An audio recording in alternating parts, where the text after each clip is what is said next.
Amen. Ninakusalimu katika jina lipitalo majina yote.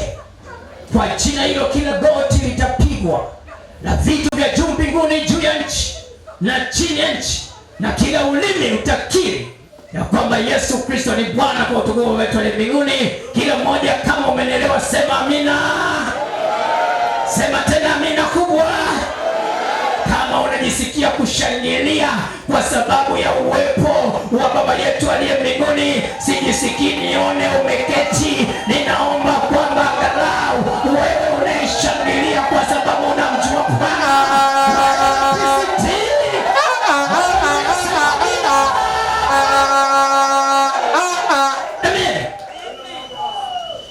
Bwana Yesu asifiwe tena. Bwana Yesu asifiwe. Leo ni ile siku ambayo Bwana ameifanya kwa ajili yetu.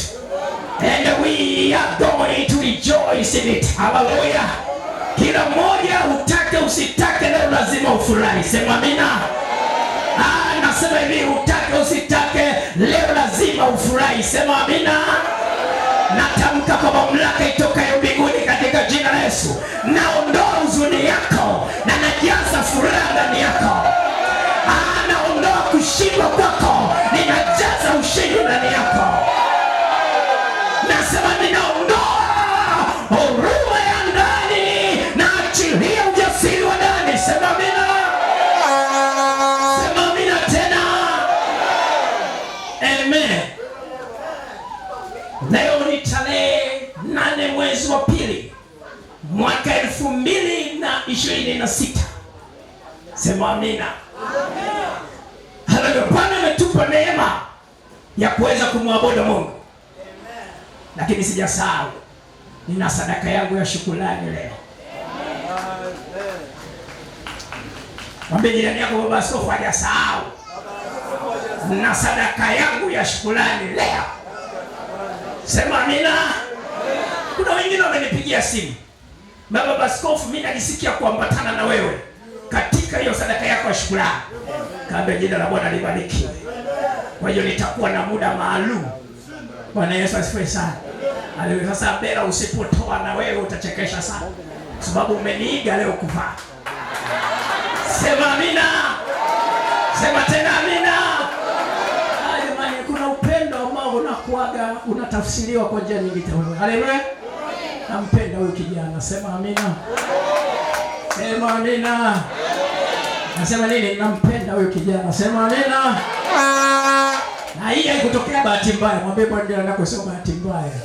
Kwa kusudi. Bwana Yesu asifiwe sana. Amen. Kuna mtu yupo hapa ananipenda sana toka tulipokuwa kabla. Sasa uakia nikisimama nikiombea na yeye anaombea. Nikitamka neno na yeye anatamka neno. Sasa leo yupo tena hapa. Haleluya. Haleluya. Amesimama na mtukuza Bwana. Amen. Bwana Yesu asifiwe sana. Na mimi naachilia neema juu yako kwa jina la Yesu. Lazima usimame madhabahuni siku moja na muhubiri Bwana. Sema amina. Leo naomba niseme kidogo juu ya somo linalosema ushindi lazima uanze katika ulimwengu wa roho. Ushindi lazima uanzie katika ulimwengu wa roho. Sema amina. Amina. Chukua Biblia yako, fungua pamoja nami somo letu linaloongoza mwaka wetu, Mathayo sura ya 6 mstari ule wa 33. Mathayo 6:33. Mathayo sura ya 6 mstari wa 33. Aliyepata naomba asimame ili tuweze kusoma pamoja. Sema amina. Haya basi wote tusimame, maana wengine Biblia ziko moyoni. Tusimame. Tusimame. Taisabu mpaka 3 tusome wote kwa pamoja, ne? Ndio wengine tayari nishakaa vizuri hili neno. Haleluya. Na linatakiwa likae kichwani kabisa, ulitamke bila kusoma. Kwa sababu ndio neno letu linalotuvusha mwaka 2026. Amen. Taisabu mpaka 3 tusome 1 2 3. Samahani kidogo, samahani. Naona wengine bado wameketi. Amen. 1 2 3.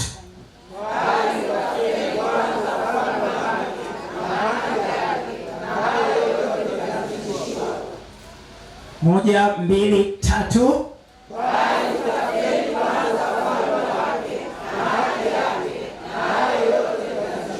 Mara ya mwisho 1 2 3.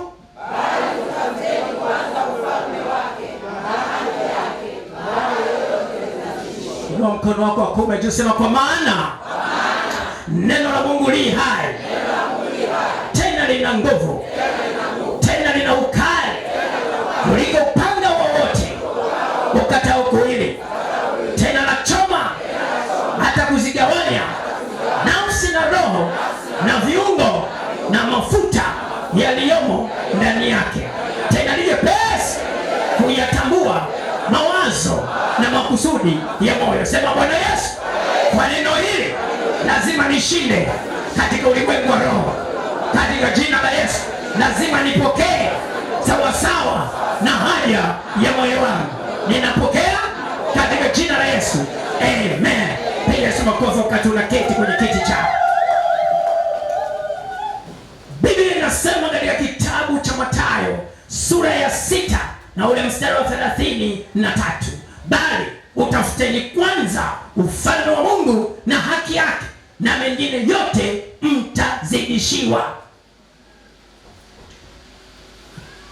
Wakorinto wa pili sura ya 10 mstari ule wa 4. Wakorinto wa pili sura ya 10 na ule mstari wa 4. Maana silaha za vita vyetu si za mwili, bali zina uwezo katika Mungu hata kuangusha ngome. Marko sura ya 3 mstari wa 27. Marko sura ya 3 mstari wa 27 na Mathayo sura ya 12 mstari wa 29. Mathayo 12 mstari wa 29. Biblia inasema, ama awezaje mtu kuingia ndani ya nyumba ya mtu mwenye nguvu na kuviteka vyombo vyake, asipomfunga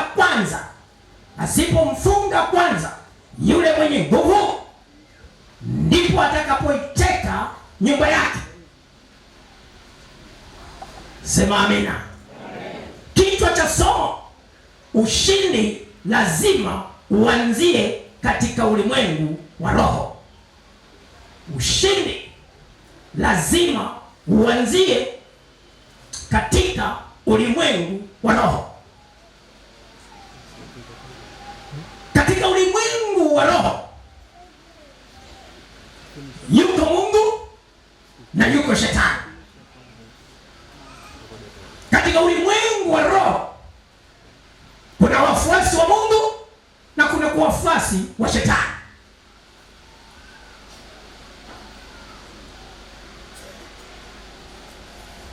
Chochote unachokipata katika maisha yako, aidha kinatoka kwa Mungu au kinatoka kwa shetani.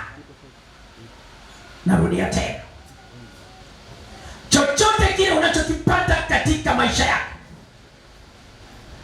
aidha kinatoka kwa Mungu au kinatoka kwa shetani.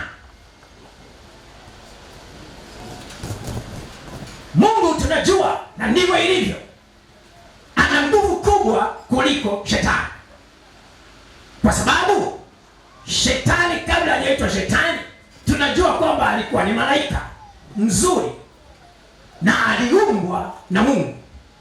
Sasa haiwezekani kilichoumbwa na Mungu kiwe na nguvu kuliko aliyekiumba. Haiwezekani. Bwana Yesu asifiwe sana. Kwa hiyo Mungu ana nguvu zaidi kuliko shetani. Wewe unapompa Yesu maisha yako, Yesu Kristo akafanyika kwa Bwana na Mwokozi wa maisha yako, jua ya kwamba umetangaza vita kati yako wewe na shetani, au kati ya wafuasi wa shetani na wewe. Vita inakuwa imetangazwa. Bwana Yesu asifiwe sana. Kwa hiyo katika maisha yetu sisi watoto wa Mungu, ni jambo ambalo si la kushangaza kuona ya kwamba tunapata upinzani kwa njia moja au nyingine katika maisha yetu ya kila siku, kwa sababu yuko anayetupinga kila itwapo leo. Sema amina. Bwana Yesu asifiwe sana. Utakutana na vipingamizi kila itwapo leo, lakini kuna kitu kimoja ambacho Mungu anakifahamu vizuri. Akuachilia upinzani huo uendelee kwa bahati mbaya. Ameuachilia huo upinzani uendelee kwa makusudi mazima ya wewe ufike hatua utambue ya kwamba unaye Mungu mwenye nguvu na uweza kuliko kitu kingine chochote. Sema amina. Bwana Yesu asifiwe sana. Inatakiwa ifike hatua mtoto wa Mungu ufurahie unapoingia majaribu, kwa sababu ni kipindi cha Mungu wako kudhihirika katika maisha yako. Sema amina. Hakuna mtu mwingine yote atakayejua kwamba wewe unaye Mungu wa kweli mpaka pale utakapopita kwenye majaribu na mazingira magumu. Huo utakuwa ndio ushahidi kwa majirani zako, mashahidi kwa ndugu zako, kwa shahidi kwenye ukoo wenu, kujua ya kwamba hakika wewe unaye Mungu aliye hai. Biblia inasema furahini mnapoingia majaribuni. Bwana Yesu asifiwe sana. Mungu atatushangaa unapoingia kwenye jaribu afu unaanza kulia machozi. Mungu anashangaa kwa sababu anajiuliza swali, huyu anaelewa kanuni au haielewi kanuni? Kwa nini analia? Bwana Yesu asifiwe sana. Maana yake ni nini? Maana yake ni kwamba Mungu anakutarajia wewe utambue uwezo, nguvu na mamlaka ambayo Mungu ameiachilia kwako. Sema amina. Bwana Yesu asifiwe sana. Na huyo ndio maana tunazungumza leo ya kwamba ushindi wako unatakiwa uanzie kwenye ulimwengu wa roho, kwa sababu chochote kile unachokiona leo, unachokutana nacho leo, kinaanzia kwenye ulimwengu wa roho. Muasisi wake aidha ni Mungu au ni shetani. Sema amina. Kwa hiyo vita yetu, kwa sababu shetani ni roho, Mungu ni roho, vita yetu hatupigani mahali pengine popote, tunapigana katika ulimwengu wa roho. Kwa hiyo tunatakiwa lazima tushinde kwenye ulimwengu wa roho ili tuweze kupata matokeo katika ulimwengu wa mwili. Bwana Yesu asifiwe sana. Bwana Yesu asifiwe sana. Biblia inasema katika Mathayo 6:33, bali utafuteni kwanza ufalme wa Mungu na haki yake, na hayo mengine yote mtazidishiwa. Biblia inatumia neno utafuteni. Neno kutafuta hapa maana yake ni vita, maana yake ni mapambano, maana yake ni kutafuta ushindi katika ulimwengu wa roho. Maana yake ni kwamba katika ulimwengu wa roho usiposhinda hutaweza kupata yale ambayo Mungu ameahidi katika maisha yako. Ndio maana anasema utafuteni kwanza ufalme wa Mungu. Maana yake ni kwamba kwanza mshinde kwenye ulimwengu wa roho. Ndio maana yake ili haya mengine sasa mtazidishiwa. Mapambano yetu hayatakiwi kuwa katika mwili na nyama. Mapambano yetu yanatakiwa kuwa katika ulimwengu wa roho.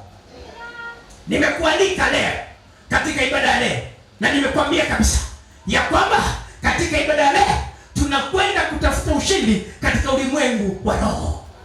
Sasa leo ni siku moja hapo ambayo nataka nikusukumize ili kusudi uweze kupenya katika ulimwengu wa roho, alafu upokee kile ambacho hukutarajia kukipokea kwa wakati na mazingira kama haya. Sema amina. Ninalisikia wako watu wengi wameketi kwenye viti hivi, lakini wanalia machozi ya ndani. Kwa nini? Kwa sababu mazingira yamekuwa tete, mambo yamekuwa magumu. Sasa nataka nikusaidie, hujabanwa na Shabani, wala hujabanwa na Abdalla, wala hujabanwa na Samueli. Umebanwa katika ulimwengu wa roho. Bwana Yesu atusaidie sana. Kwenye ulimwengu wa mwili ni matokeo tu. Haleluya. Kwa tunatakiwa tushinde katika ulimwengu wa roho ili tuweze kuona matokeo katika ulimwengu wa mwili. Sema amina. Sema tena amina kubwa. Bwana Yesu asifiwe. Bwana Yesu asifiwe. Lengo la ujumbe wangu asubuhi na mchana leo ni kukupatia ufahamu juu ya nafasi ya ulimwengu wa roho katika mafanikio yako. Nataka uelewe ya kwamba ulimwengu wa roho una nafasi gani kwa ajili ya mafanikio yako. Bwana Yesu asifiwe sana. Kukupatia ufahamu juu ya nafasi ya ulimwengu wa roho katika mafanikio yako. Bwana Yesu asifiwe sana. Biblia inasema maneno mazuri ya kwamba vita vyetu tunavyopigana hatupigani na silaha za kawaida, bali tunapigana na silaha zenye uwezo wa kimungu. Bwana Yesu asifiwe sana. Wakorintho wa pili sura ya 10 mstari wa 4 umeshaandika hiyo. Biblia inasema maana silaha za vita vyetu si za mwili, bali zina uwezo katika Mungu hata kuangusha ngome. Bwana Yesu asifiwe sana. Kwa hiyo silaha za kimungu zina nguvu ya kimungu. Haleluya. Na kwa sababu nguvu ya kimungu haina mpinzani, unapotumia hizo silaha lazima ushinde. Bwana Yesu asifiwe. Bwana Yesu asifiwe tena. Bwana Yesu asifiwe. Haleluya. Haleluya. Sema tena amina kubwa. Bwana Yesu asifiwe sana. Kwa hiyo ushindi wako lazima uanzie rohoni. Lazima ushinde rohoni kwanza, ndipo utakapofanikiwa mwilini. Mafanikio ya mwili hayakupelekei kufanikiwa kiroho. Narudia tena.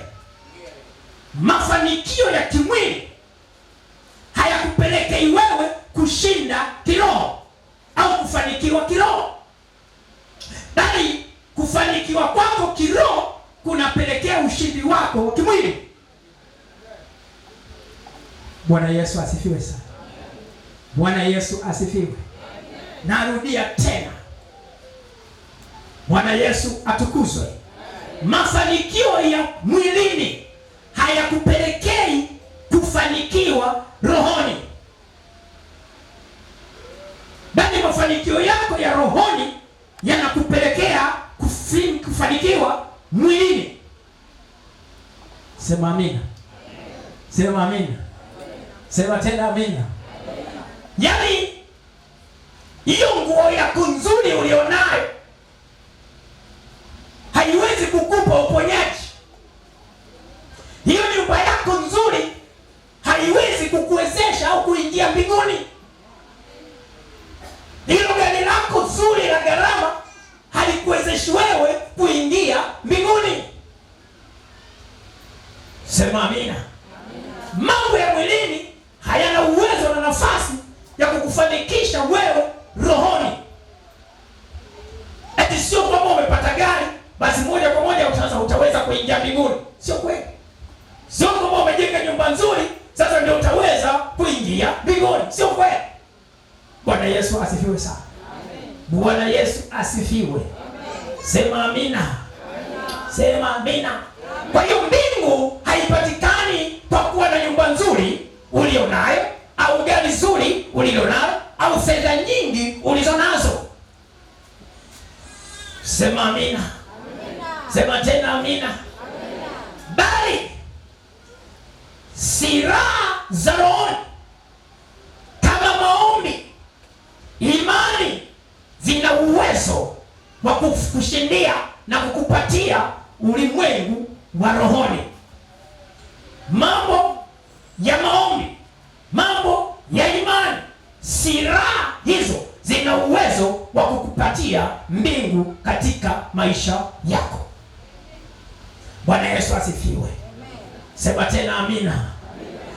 Kwa hiyo tunataka kuzungumza ni kwamba ni vizuri tupate kuelewa ya kwamba tujipange ipasavyo vile inavyostahili ili tuweze kushinda katika ulimwengu wa roho, na tutaweza kushinda kwenye ulimwengu wa roho kwa kutumia silaha za rohoni, sio silaha za mwilini.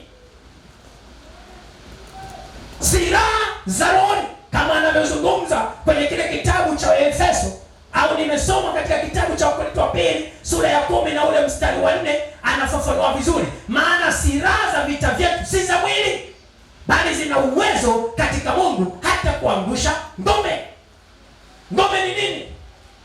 Tunapozungumza juu ya ngome, tunazungumza juu ya vita. Bwana Yesu asifiwe sana. Haleluya. Sema amina. Sema tena amina. Ngome ni boma la mawe au la miti ambalo linatumika kwa kujiami na maadui zako wakati wa vita. Kwa hiyo kwenye boma lolote au kwenye kitu kinachoitwa ngome, adui wanahifadhi vitu vyake muhimu sana. Kama ni silaha zake zote za mwisho. Kama mkuu wake huwa anakaa au anawekwa kwenye ngome. Bwana Yesu asifiwe sana. Sasa katika ulimwengu wa roho tunajua ya kwamba shetani naye huwa ana ngome zake. Lengo ya hizo ngome ni kuhakikisha kwamba wewe unashindwa kwenye ulimwengu wa roho, kwa sababu shetani anaelewa vizuri sana kwamba ukishinda kwenye ulimwengu wa roho umefanikiwa kwenye ulimwengu wa mwili. Kwa hiyo shetani anajipanga sana akuzuie wewe kwenye ulimwengu wa roho usifanikiwe, usipenye, usishinde. Bwana Yesu asifiwe sana. Anajua ukifeli kwenye ulimwengu wa roho, basi umeshindwa kufanikiwa kimwili. Bwana Yesu asifiwe sana. Lakini atakuwa pia amekugombanisha na baba yako aliye mbinguni. Bwana Yesu asifiwe sana. Bwana Yesu asifiwe. Kuna silaha kama maombi, kuna silaha kama imani, kuna silaha kama neno la Mungu, kuna silaha kama injili, kuna silaha kama injili, wokovu. Hizo ni silaha ambazo zimetajwa vizuri katika kitabu cha Waefeso sura ya 6 kuanzia ule mstari wa 11. Ninachotaka kusema ni kwamba hivi, kama tunataka kushinda, lazima tuhakikishe ya kwamba tunazitumia silaha za rohoni kikamilifu, ili tuweze kushinda katika ulimwengu wa roho. Kama hujajipanga vizuri na kuzibeba silaha za rohoni, huna nafasi ya kushinda katika ulimwengu wa roho.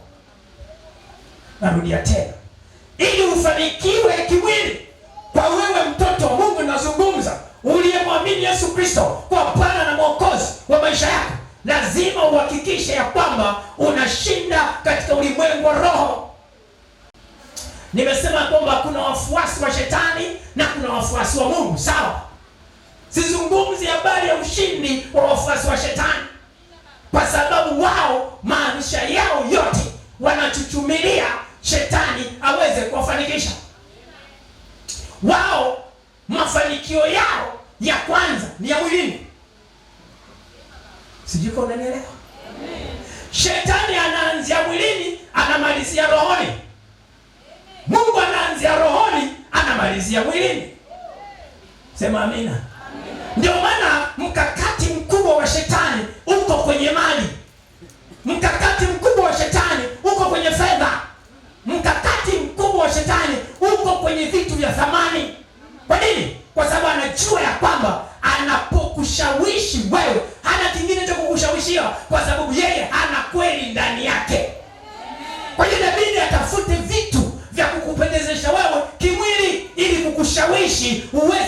kubaliana nao.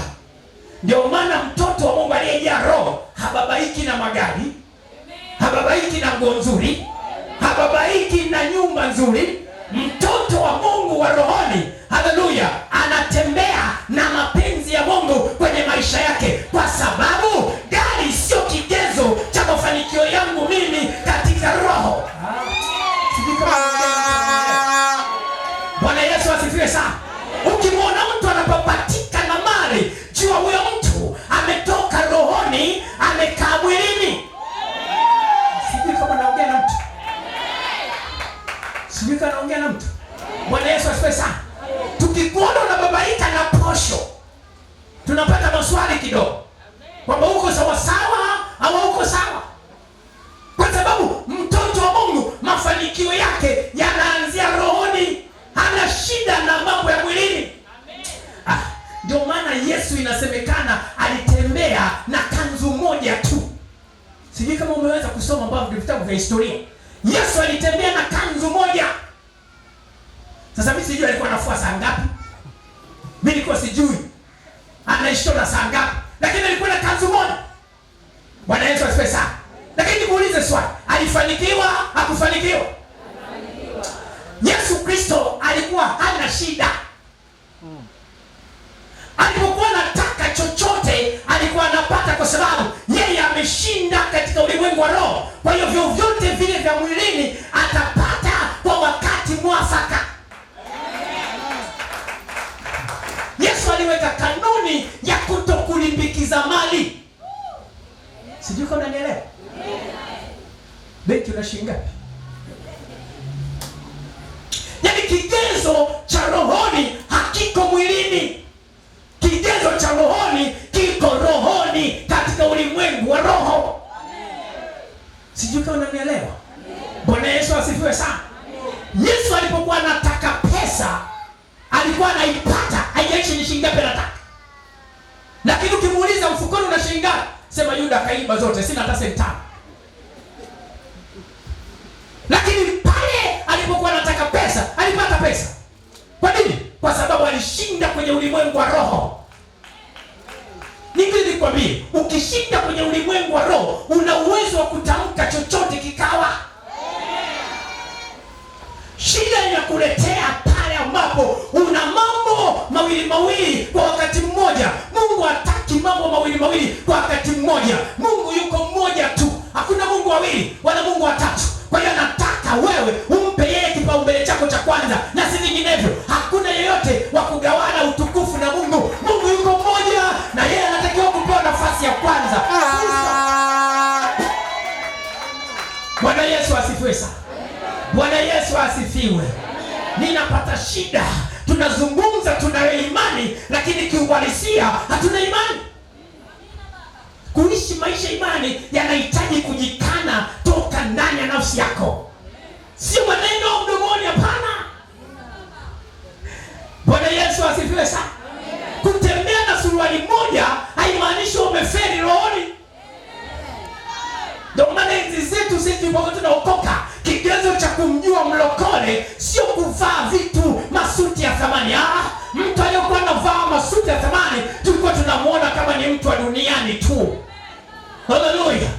Tulikuwa tunashabikia na ule mtu ambaye amevaa shati moja ambayo ina madoa, imekuwa chafu, tai yake imefungwa lakini imepinda kwa sababu hana pasi ya kupiga. Sema amina. Hana muda wa kushabikia vitu vya mwilini. Bwana Yesu asifiwe sana. Sema amina. Yaani kama utafika hatua unashindwa hata kuja kanisani kwa sababu tu hakuna usafiri, hiyo ni shida. Hiyo nini? Imani yako haiko sawa sawa. Bwana Yesu asifiwe sana. Bwana Yesu asifiwe. Bwana Yesu asifiwe sana. Ili tushinde katika ulimwengu wa roho, lazima uhakikishe kwamba umezikamata silaha za rohoni kikamilifu. Kupigana kwa kutumia silaha za rohoni maana yake ni kuziishi hizo silaha za rohoni kama zinavyosema. Kama Biblia inasema imani, basi lazima uamini. Bwana Yesu asifiwe sana. Unajua mimi nimejifunza kwa Mungu kanuni moja tu. Mungu anaangalia udhaifu wako uko wapi.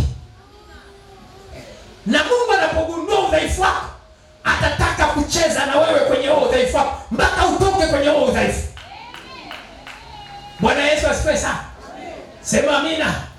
Kama udhaifu wako wewe ni hofu, woga, Mungu atakupitisha tu kwenye woga hiyo. Yaani mpaka utoke hapo. Bwana Yesu asifiwe sana. Kama jaribu lako na udhaifu wako ni ulafi, yaani kama umekosa chakula unazunguka kwa jirani bila kujali ana imani gani, unakula vile unavyokula, maana yake wewe ni mlafi. Sasa Mungu atakachokifanya ni kukunyima chakula.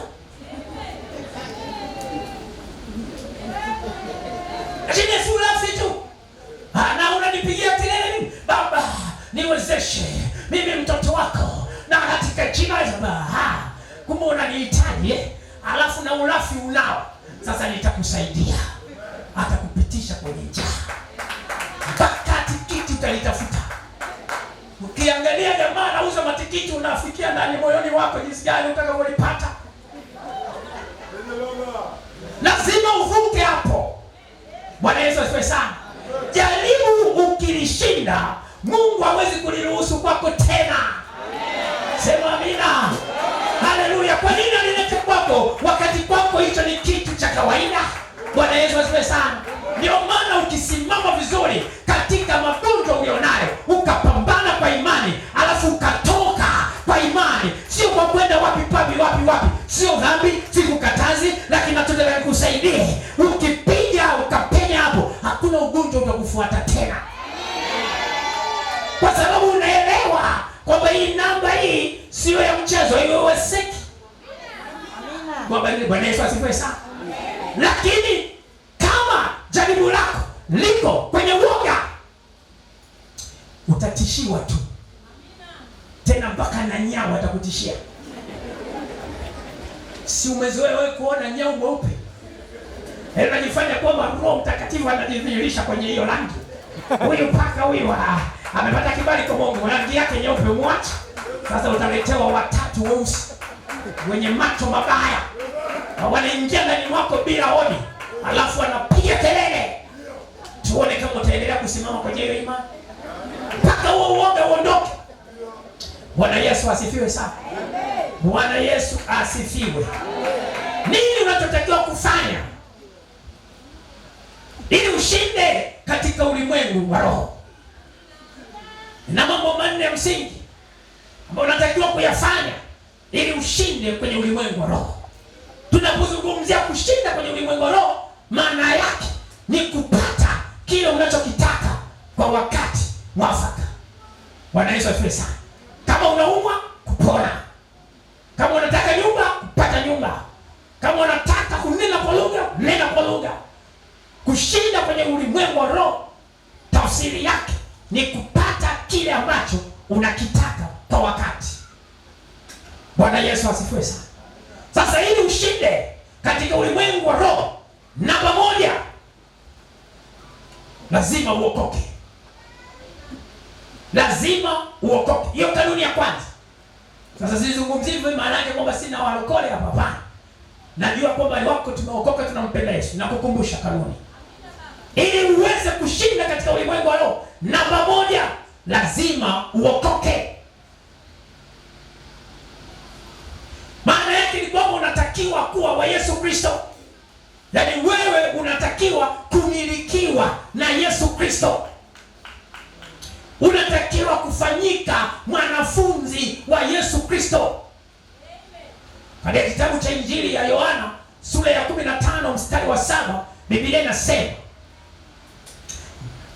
Injili ya Yohana sura ya 15 mstari wa 17, ninyi mkikaa ndani yangu na maneno yangu yakikaa ndani yenu, ombeni mtakalo lote, mtafanyiwa au mtatendewa. Maana yake ni kwamba unapomwamini Yesu Kristo, unapompokea Yesu Kristo kwa Bwana na Mwokozi wa maisha yako, Yesu Kristo anaingia ndani yako, anakaa ndani yako. Huyo anayeita mshindi Huyo anaitwa ameshinda vita, huyo ameshinda mauti, anakaa ndani yako. Biblia inasema yeye akikaa ndani yako na wewe ukikaa ndani yake, maana yake ukiokoka, anasema hivi, lolote uombalo utatendewa. Maana yake utashinda katika ulimwengu wa roho. Namba 2, maisha matakatifu. Maisha matakatifu. Sikiliza, shetani ni mchafu. Shetani ni baba wa huo uongo. Kwa hiyo shetani ni mwenye dhambi siku zote. Haleluya. Shetani hawezi kupatana na wewe kama wewe huna dhambi. Shetani hawezi kukubaliana na wewe kama wewe unaishi maisha yasiyokuwa na dhambi. Rafiki wa shetani ni yule mwenye dhambi. Bwana Yesu asifiwe sana. Bwana Yesu asifiwe. Bwana Yesu asifiwe. Sasa njia mojawapo ya kumshinda shetani au kushinda katika ulimwengu wa roho ni kuishi maisha matakatifu. Unapoishi maisha matakatifu, unamdhibiti shetani kufanya mambo katika maisha yako yasiyohitajika. Na kwa taarifa yako, shetani hana jema. Biblia inasema kwamba kazi za shetani ni 3 tu. Injili ya Yohana sura ya 10 mstari wa 10. Shetani kazi yake ni kuiba, 1, 2 kuharibu, 3 kuchinja au kuua. Kwa hiyo shetani anapochukua nafasi kwenye maisha yako, hakuwazii mema, hakutakii mema. Ni kukuharibu, ni kukuchinja, ni kukuua. Full stop.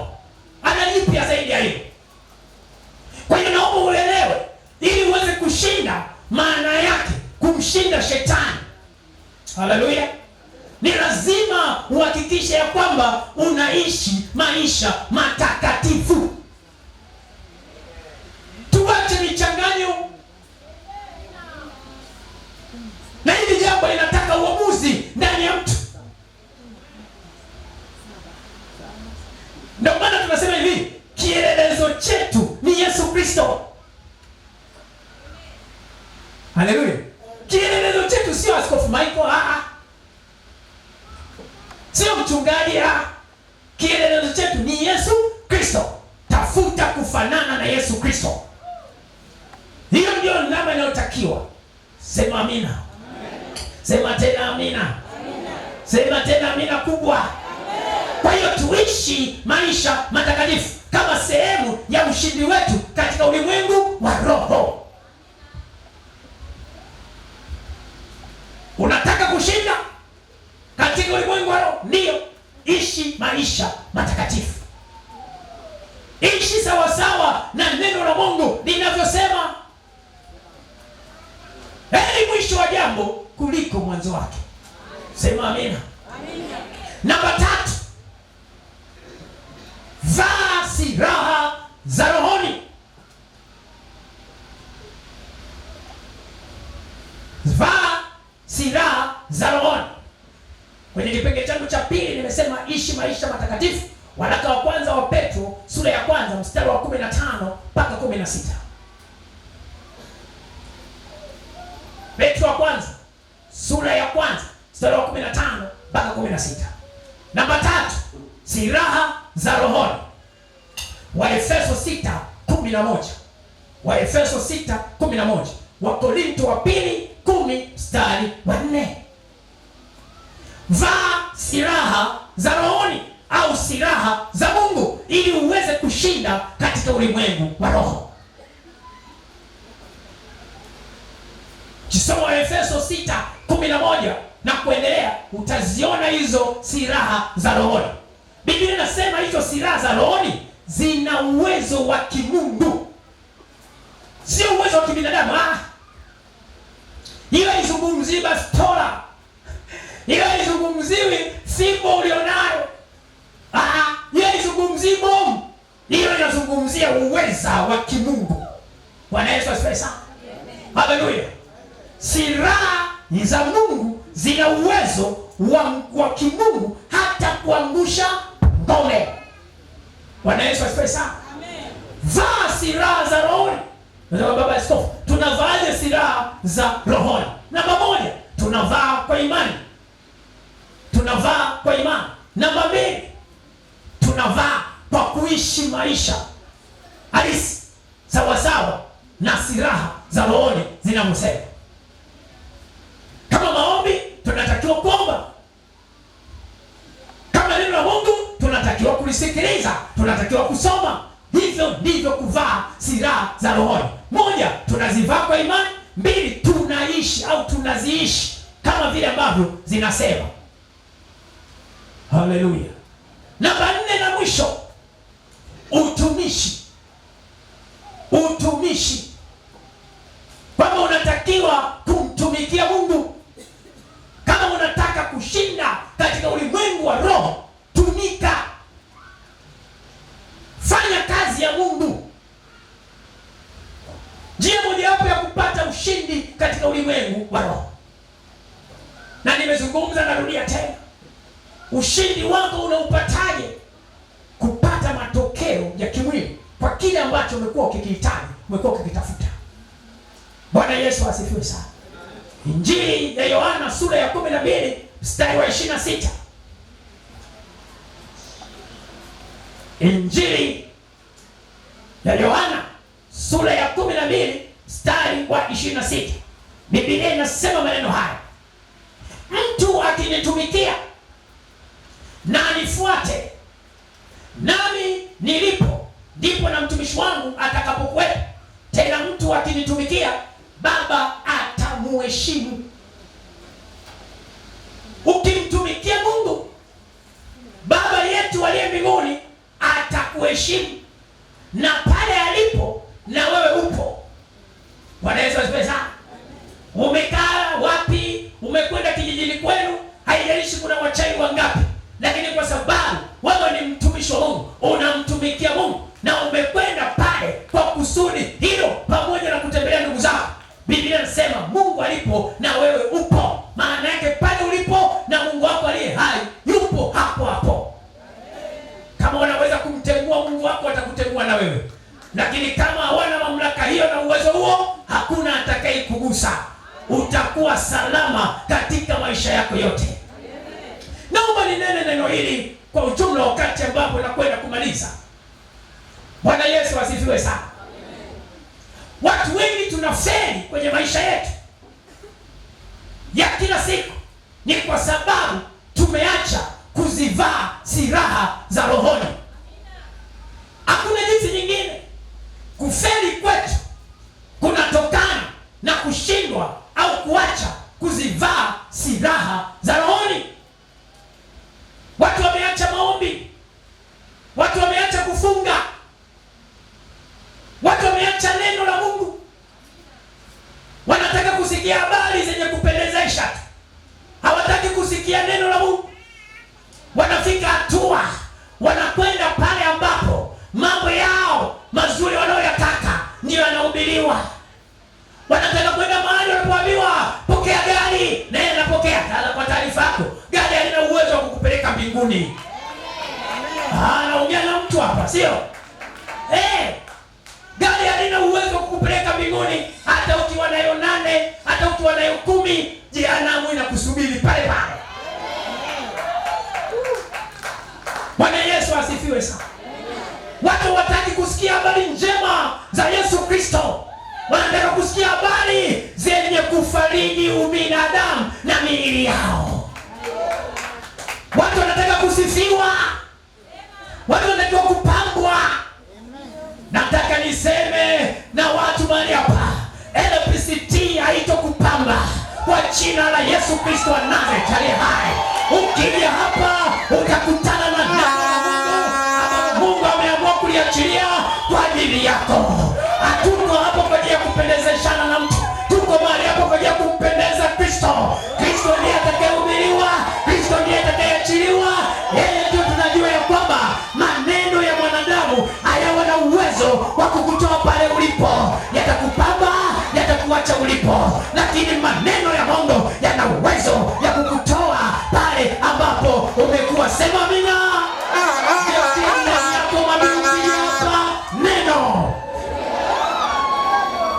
Biblia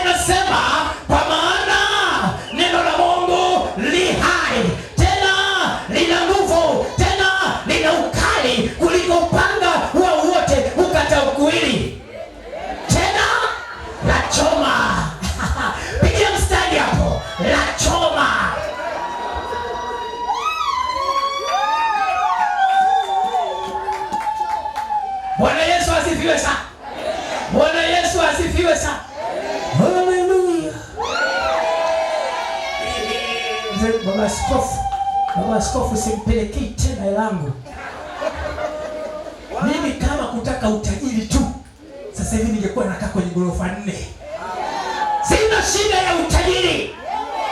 Mimi nina shida na Mnazareti katika maisha yangu. Full stop. Wewe nilingishie na magari yako. Wewe nilingishie na majumba yako. Wewe nilingishie na mapikipiki yako. Wewe nilingishie.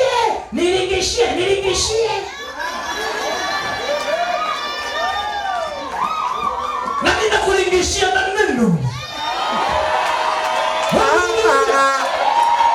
Bwana Yesu asifiwe. Jambo jema laweza kutoka Nazareti. Nazareti liko neno. Neno la uzima. Neno la uhai. Njoo hapa utengenezwe. Njoo hapa usafishwe. Njoo hapa urekebishwe. Njoo hapa ukae sawa sawa. Sema amina.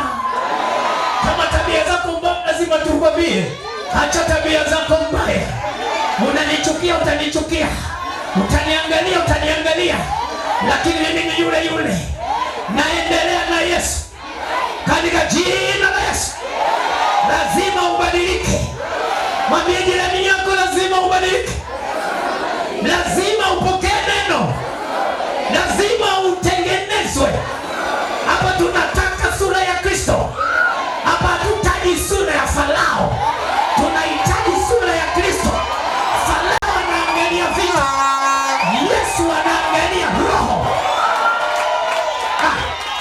Naongea na mtu hapa.